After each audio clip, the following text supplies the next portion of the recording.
Olá você que está ligado aqui na TV Cidade, seja bem-vindo a mais um programa Café com Prosa. Eu sou Yuri Aquino e hoje nós vamos conversar com ele, Fausto Silva, ele que é jornalista e radialista há quase 30 anos. Fausto, muito obrigado pela sua participação. Yuri, eu que fico feliz de estar aqui mais uma vez com você que está aqui também nos assistindo. É uma alegria sempre estar batendo papo, falando de coisas que eu gosto e que a gente acha bem interessante, inclusive, passar e transmitir para outras pessoas. Vale reforçar que essa gravação está sendo feita em ambiente controlado, com equipe de trabalho reduzida e todos os participantes testaram negativo para a Covid-19. Fausto, você que tem aí 30 anos de história, principalmente no rádio, o rádio passou por muitas mudanças do seu começo para cá? Ah, isso com certeza. Né? O rádio que eu comecei, né, pelo qual eu me apaixonei até antes de me ingressar, né, nesse mundo, passou por muita coisa, sem dúvida, né? E eu cheguei a ouvir muitas vezes que a tecnologia, os avanços e tudo mais, com a chegada principalmente da internet, né, o rádio estaria fadado a sumir, né, da face da Terra. E na verdade o que aconteceu foi outra coisa. O rádio na verdade se reinventou mais uma vez, né? Então eu falo isso porque ele sempre se reinventa, ele sempre se readequa às novas tecnologias, né? Aos novos tempos. E o rádio não, eu tenho certeza que o rádio não vai morrer. Ele vai estar sempre crescendo, ele vai estar sempre se reestruturando para atender a demanda que ele é inserido nos tempos atuais. Pois é, né? Falava-se muito no fim do rádio quando surgiu a TV e também depois quando surgiu a internet. E o rádio está sempre se reinventando, sempre nessa constante metamorfose. Uma outra coisa que tem virado tendência ultimamente são os podcasts, né?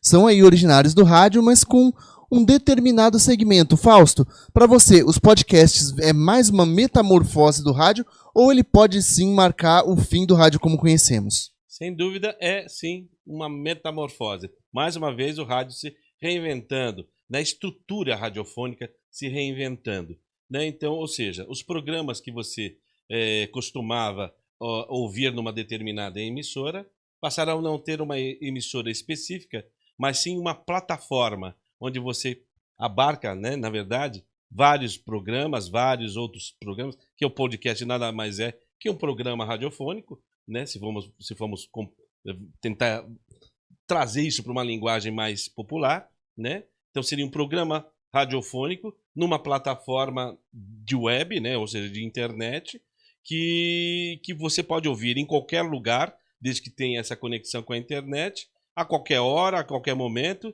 né? Sem precisar efetivamente sintonizar uma emissora e sem ter que efetivamente estar num horário preciso para poder ouvir esse programa. Então, sem dúvida, o podcast é outra forma de passar o programa radiofônico e, com certeza, tende a perdurar, até porque hoje a questão do podcast, inclusive falando a respeito, ele tornou ainda mais democrático a possibilidade de ter conteúdo radiofônico disponível para as pessoas. Por que eu digo isso?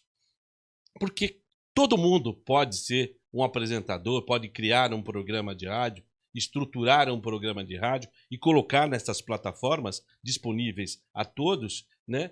Se tiver essa vontade, se tiver essa ânsia por criar algo nesse gênero, né? E se dar muito bem. Eu tenho uma série de pessoas aí que se aventuraram na possibilidade de passar conteúdo de rádio pelos podcasts e que andam fazendo muito sucesso. Sem dúvida, veio para ficar. Então você acredita que os podcasts deram também oportunidade de pessoas que têm aí essa paixão por rádio, mas não tiveram oportunidade de entrar numa emissora convencional, de terem aí o seu espaço, o seu lugar ao sol, vamos dizer assim? Pois é, antigamente o que a gente fazia? A gente recebia fitas cassete piloto de pessoas que queriam fazer programas de rádio. Nós recebíamos, ouvíamos, analisávamos e víamos se era possível ou não, ou se seria viável ou não, colocar aquele programa no ar ou produzir aquele tipo de programa. Hoje acontece exatamente o inverso. Você cria o seu programa, você estrutura esse seu programa, coloca nas plataformas de podcast e, mediante a sua audiência, as emissoras de rádio, né, é que vêm atrás de você, querendo que você faça parte da programação dela. Então, veio um caminho inverso dentro desse processo, né? Então, você vê que é possível, sim, né, achar o seu caminho no mundo do rádio, por exemplo, né, estruturando um programa de podcast, né, que, só para poder dizer o porquê o nome podcast, vem do iPod da Apple, né, dos velhos iPods da época, hoje é só iPhone, né? Mas começou com o iPod também. O iPod, na verdade, era um tocador de MP3, né? E aí, lógico, em analogia ao ser um dispositivo que tinha lá as músicas, né, em MP3 para serem tocadas e você ouvir correndo, em casa, de qualquer forma, né? Passaram a viabilizar, então, também o podcast, né? Então, é isso. Por isso o podcast. E ao contrário de alguns outros meios que exigem atenção quase total de quem está consumindo aquele produto midiático, o rádio ele tem uma versatilidade, né? Você pode ouvir a qualquer momento, em qualquer lugar. E você acredita que essa versatilidade favoreceu o rádio para estar aí se estendendo desde a década de 20 até hoje? Sem dúvida, o rádio é um meio de comunicação extremamente versátil, né? E muito acessível. Outro dia mesmo eu estava conversando a respeito com colegas, né, falando exatamente do quão o rádio é forte, mesmo com tanta tecnologia chegando, com novas formas de passar a informação, né? O rádio é, sem dúvida nenhuma, o meio de comunicação mais democrático existente no planeta ainda hoje. Por que eu digo isso, Yuri? Mesmo com toda a tecnologia, com a chegada da internet, né? E não é o mundo inteiro que tem acesso à internet. Não é o mundo inteiro que tem acesso à possibilidade de fazer uma navegação pela web, né? Ela precisa, tem lugares, né, extremamente pobres, com falta de recursos, que não tem um canal, né, de mídia próximo. E o rádio, exatamente pela possibilidade ainda do velho rádio, né, de transmitir em ondas curtas, em ondas médias, em ondas longas, não é?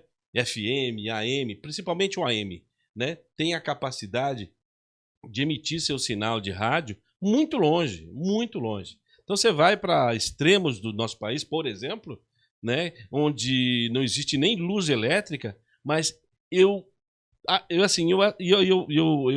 posso dizer com categoria e com propriedade que eu passei por vários locais, né, totalmente pobres, né, com dificuldades de acesso em muitas áreas, mas você entrava na casa das pessoas, tinha lá um radinho de pilha.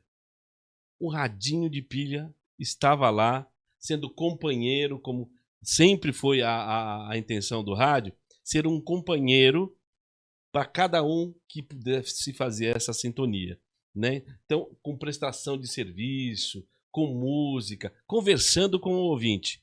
Então, o rádio é, sem dúvida, um meio de comunicação democrático e que eu tenho certeza será esse meio de comunicação democrático por muitos anos, até que o sinal de internet possa ter acessado efetivamente o mundo inteiro. Por enquanto, e eu acho muito difícil, em curto prazo, isso acontecer. Lógico, então, estamos avançando muito mais rápido do que desde sua criação, mas ainda assim, estruturar isso para o mundo inteiro ainda vai levar um bom tempo. Gostaria de pedir licença a você, Fausto, e a você também que nos assiste. Nós vamos a um rápido intervalo comercial, 2 minutinhos e estamos de volta.